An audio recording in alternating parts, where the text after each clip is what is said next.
We are going to talk about fish breeding and rearing, diseases and economic importance of ornamental fish culture. In the first slide, we are going to see the important parameters in culture of ornamental fishes. First one, most common culture facilities used for ornamental fishes are cement cisterns, glass aquaria, etc. All glass aquaria are preferred for breeding purposes, where heater and aerator can be easily fixed.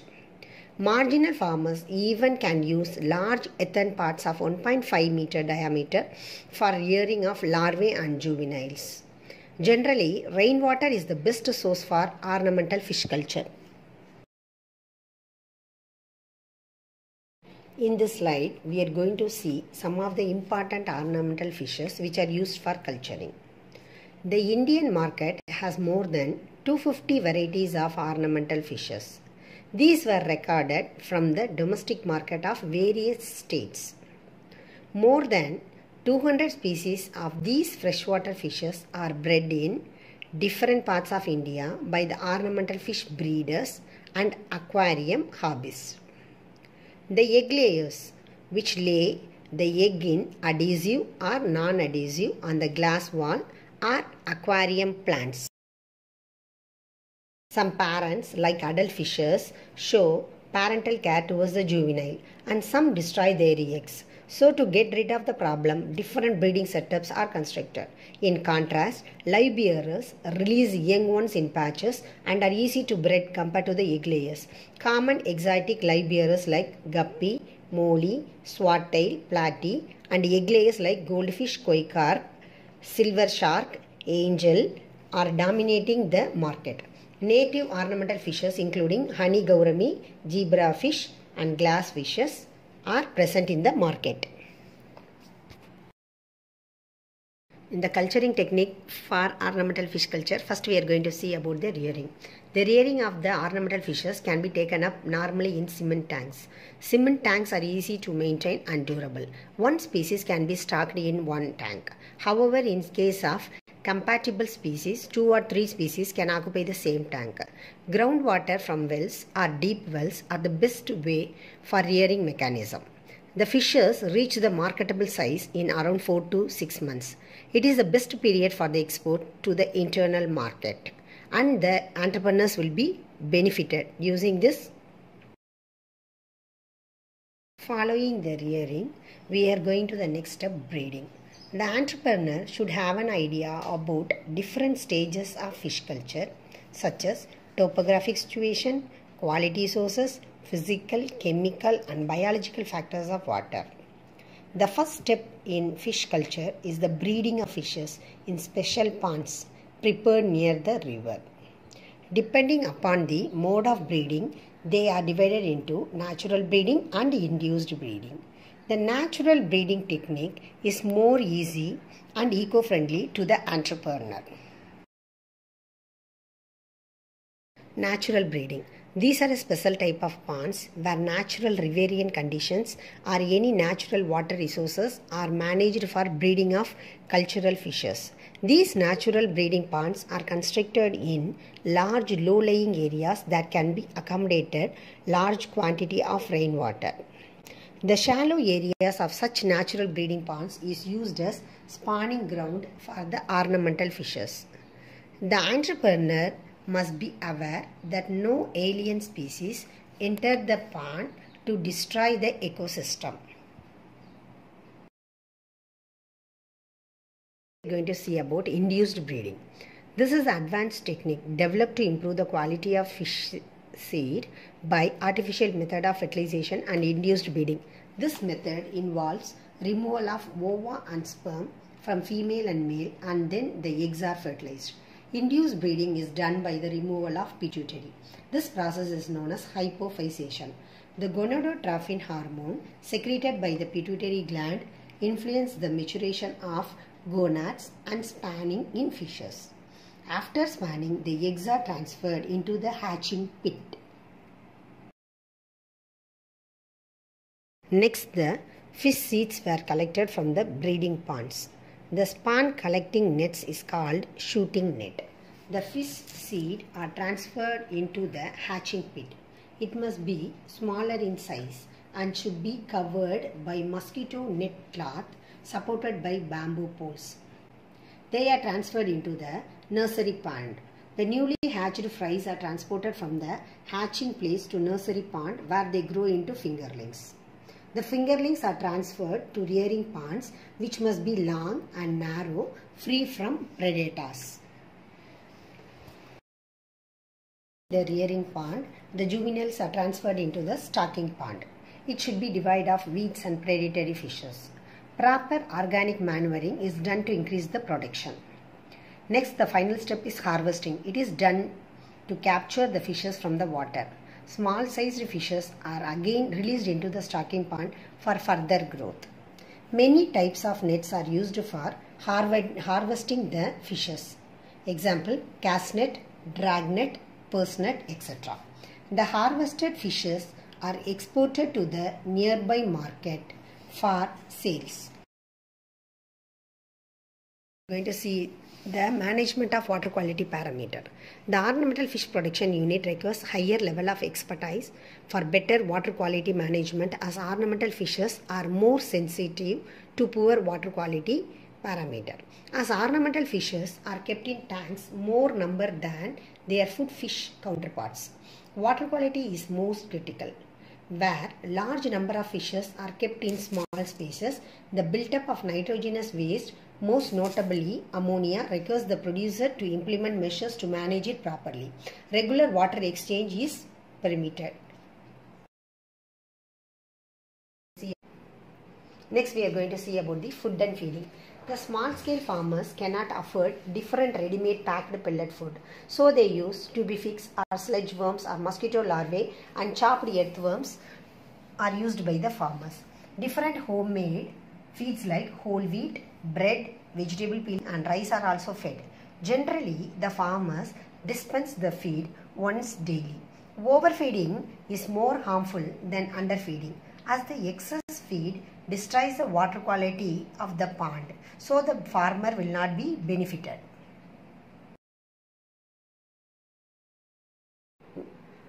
Next, we are going to see the diseases of ornamental fishes.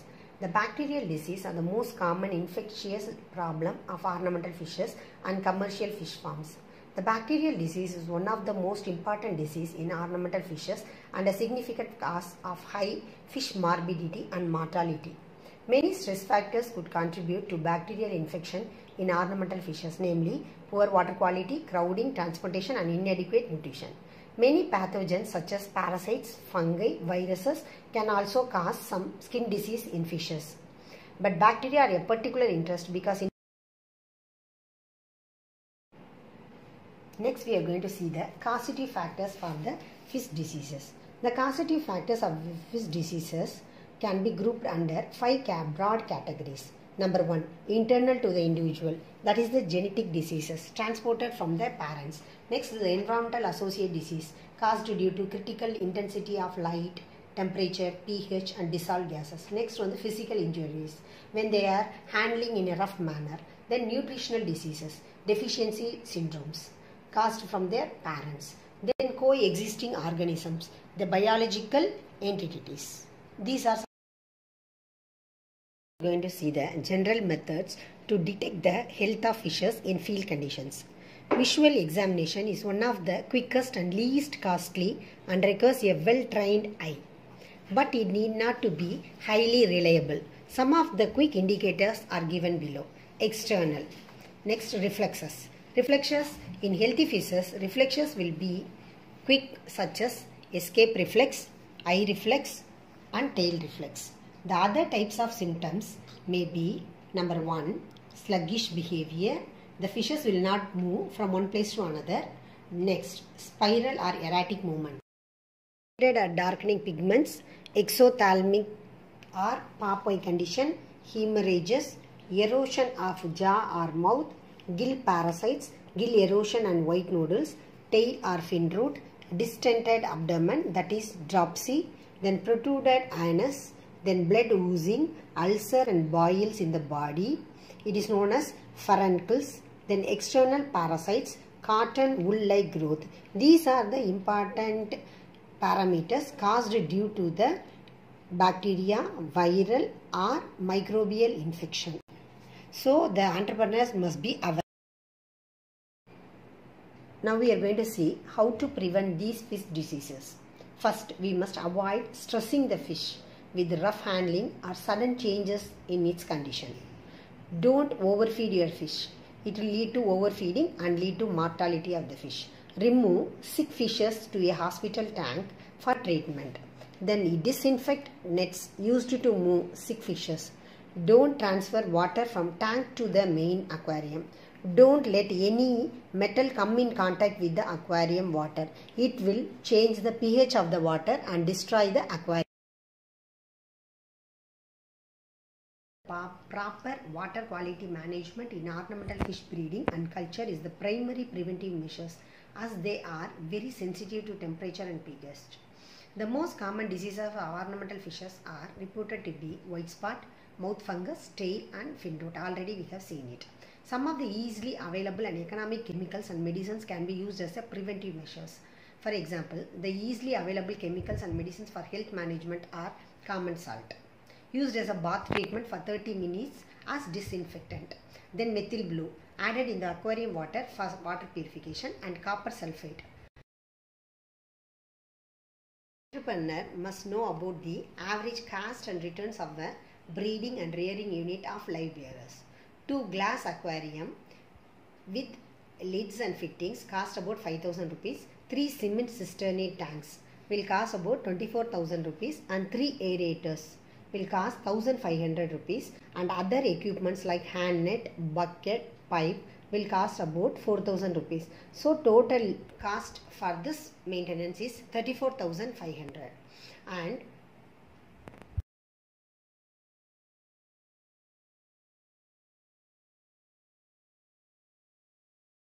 now we are going to see the culture cost.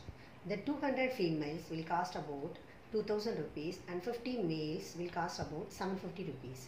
And feed for both male and female for 1 year will cost about 7,500 rupees. Others will cost 3,000 rupees. Subtotal is 14,250.